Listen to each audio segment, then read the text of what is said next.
তাসিবা মাতাল হয়ে আছে, যেন সে হারতেই পারছে না। তিশা বলল, ভাইয়া আপনি ওকে একটু সামলাবেন, না হলে কিন্তু আব্বু 12টা বাজাবে। আমি বললাম ঠিক আছে। আমি তাসিবাকে দেখতেছি, হঠাৎ করে ও পড়ে যেতে লাগলো। আমি ওকে ধরে ফেলি। তাসিবা আমাকে জড়িয়ে ধরে রাখছে। তিশা আমাদের সাথে আছে। তাসিবা দুষ্টামি যেন বেরিয়ে যাচ্ছে, আর আবল তাবল কথা বলতেছে। চাচি বলল, বাবা তুমি একটু তাসিবাকে সাথে করে বাসায় নিয়ে যাও, আমি তিশাকে সাথে করে আসতেছি। আমি বললাম ঠিক আছে। এই সুযোগ তো আমি খুঁজতেছিলাম। চাচি চলে গেল, আমি তাসিবাকে নিয়ে বাসায় যেতেছি। তাসিবা চেয়েছে আমাকে এই ড্রিঙ্কস করাতে, শেষমেশ নিচে করেছে অনেক কষ্টে। তাসিবাকে বাসায় নিয়ে এসেছি।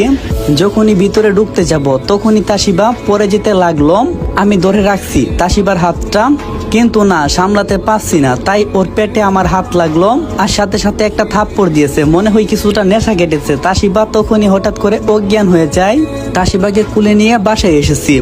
তিশা বলল, আপুর কি হয়েছে? আমি বললাম কিছু না, একটু ঘুমিয়ে পড়ছে। তোমার আব্বু বাসায় আছে?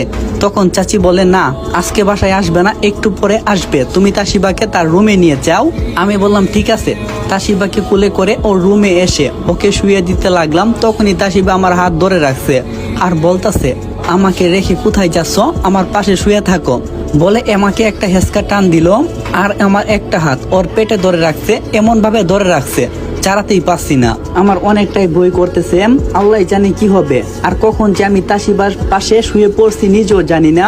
আর শোয়ার আগে অবশ্যই ওকে একটা হালকা করে কিস করছিলাম।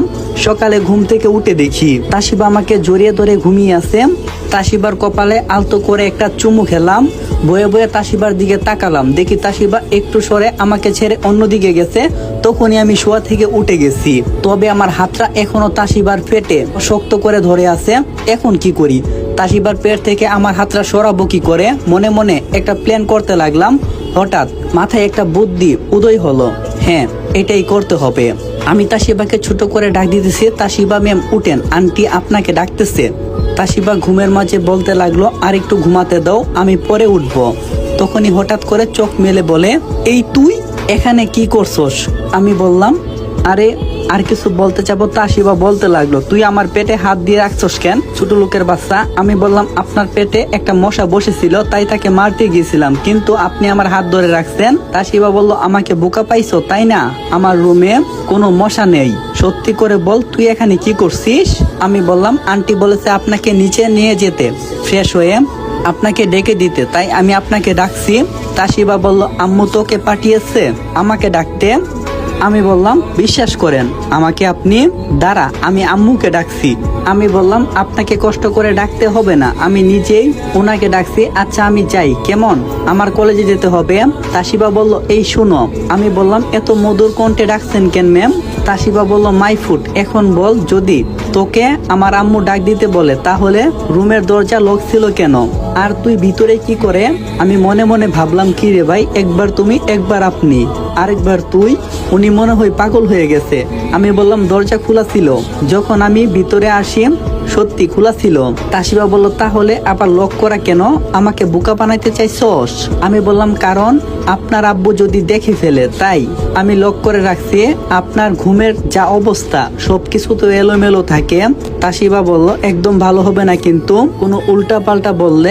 এখন যাও তুমি আমার রুম থেকে, আর কোনোদিন আমার রুমে আসবে না, তাহলে সেই দিনটাই হবে তোমার এই বাড়ির শেষ দিন। আমি বললাম, ঠিক আছে, মনে থাকবে। আর একটা কথা, অনেকদিন পর এই বাড়িতে এসে মনের সুখে কুলবালিশকে জড়িয়ে ধরে ঘুমাইছি।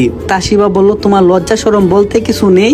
কি সব যাতা বলছো, এখন যাও এখান থেকে, আব্বুকে ডাক দেবো কিন্তু। আমি বললাম, এখনই যাইতাছি বলে দরজা খুলে বাহিরে আসছি। ঠিক তখন, তুমি সারা রাত এই রুমে ছিলে? তিশা বলল, তুমি সারা রাত এই রুমে ছিলে ভাইয়া? আমি বললাম, না তো, একটু আগে এসে তোমার আপুর ঘুম ভাঙিয়ে দিয়েছি। তিশা বলল, আমাকে রোজ চকলেট এনে দিতে হবে, তা না হলে আমি আব্বুকে বলে দেব তুমি আপুর সাথে এক রাত এই রুমেই ছিলে। আমি বললাম, আরে এটা তো দেখছি আরেকটা পাকনা বুড়ি। তিশার মুখ চেপে ধরছি, বলছি, হ্যাঁ আমি তোমাকে রোজ চকলেট এনে দেব, তুমি কাউকে কোনো কিছু বলবে না। তিশাকে বুঝিয়ে রুমে এসে ফ্রেশ হয়ে নিচে নামছি। সবাই নাস্তা করতেছে, আমাকে দেখে চাচি বলল, আসো নাস্তা করবে। আমি বললাম, হ্যাঁ আসতেছি। আমি কাছে যেতেই তাসিবা বলল, এখন এই ছোট লোকের সাথে বসে নাস্তা করতে হবে? আমি নাস্তাই করব না, চাচি বলল, তাসিবা কি বলছিস? যদি আল ইসলাম না থাকতো তাহলে তোর কালকে কি হতো তুই জানিস? চাচা বলল, কি হয়েছে গতকাল? চাচি বলল, শুনেন। তারপর চাচি চাচাকে তাসিয়ার ব্যাপারে সবকিছু খুলে বলল। তাসিবা আমার দিকে এমন ভাবে তাকিয়ে আছে, মনে হচ্ছে আজকে আমাকে খেয়েই ফেলবে। চাচা বলল, বাবা আল ইসলাম, তুমি আমার মান সম্মান বাঁচিয়েছো, তোমাকে অনেক ধন্যবাদ। আচ্ছা তাসিবা, যতদিন না তোর বিয়ে হচ্ছে ততদিন তুমি তাসিবার সাথে সাথে থাকবে, প্লিজ বাবা, না কইরো না। তাসিবা আর আমাকে উদ্দেশ্য করে কথাগুলো বলছে। তারপর আমি বললাম, আপনি যেহেতু এত করে বলছেন তাহলে না করি কিভাবে? তাসিবা বলল, আব্বু আপনি ওকে আমার সাথে থাকতে বলছেন? চাচা বলল, তাসিবা আমি তোমার সব আবদার রেখেছি, তুমি আমার আবদারটুকু রাখো। সুহেল তোমাকে এখন সময় দিতে পারবে না, ওর একটা ব্যবসা আছে আর বিয়ের কথা, সবকিছুই জানো, কেনাকাটা সবকিছুই করতে হবে। তাসিবা বলল, তাই বলে গরিব ছোট লোকের বাচ্চা একটা ছেলে কিনা আমার সাথে থাকবে? চাচা বলল, হ্যাঁ, যদি কাল ও না থাকতো তাহলে তোমার তো। এই কথা বলে চাচা থেমে গেল। আমি বললাম, আঙ্কেল এই কথা বাদ দেন। ঠিক তখন তাসিবা এসে আমার গালে কষে 2টা থাপ্পড় মারলো আর বলল, তোর কাছে আমাকে শিখতে হবে কোনটা ভালো আর কোনটা মন্দ। আমি বললাম, সরি, আমার ভুল হয়ে গেছে। তাসিবা বলল, ঠিকভাবে কথা বল, না হলে কিন্তু মুখের জবান ছিঁড়ে ফেলবো হারামজাদা। আর তাসিবা তার আব্বুকে উদ্দেশ্য করে বলল, আমি আপনার কথায় রাজি আছি। চাচা বলল, ঠিক আছে, তাহলে আল ইসলাম তুমি কয়দিন কলেজে যাবে না? আর কলেজে না গেলে কোনো সমস্যা হবে না তো? আমি বললাম, না, আমার তেমন সমস্যা হবে না। মনে মনে ভাবছি, আমি তো নিজেই কলেজে যেতে পারবো না, কারণ আব্বুকে বলে আসছি 1 মাস পিকনিকে যাব।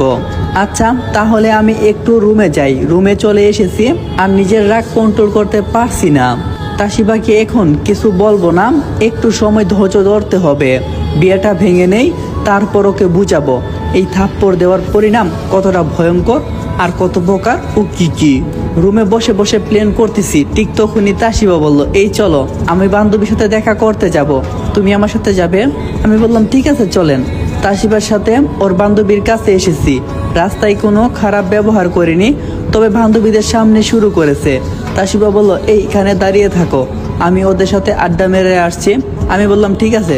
তাসিবা একটা রেস্টুরেন্টে ঢুকছে, আমি বাহিরে দাঁড়িয়ে আছি। অনেকক্ষণ হয়ে গেল, তাসিবা আসার কোনো নাম নেই। আমি একটু ভিতরে গিয়ে দেখি তাসিবা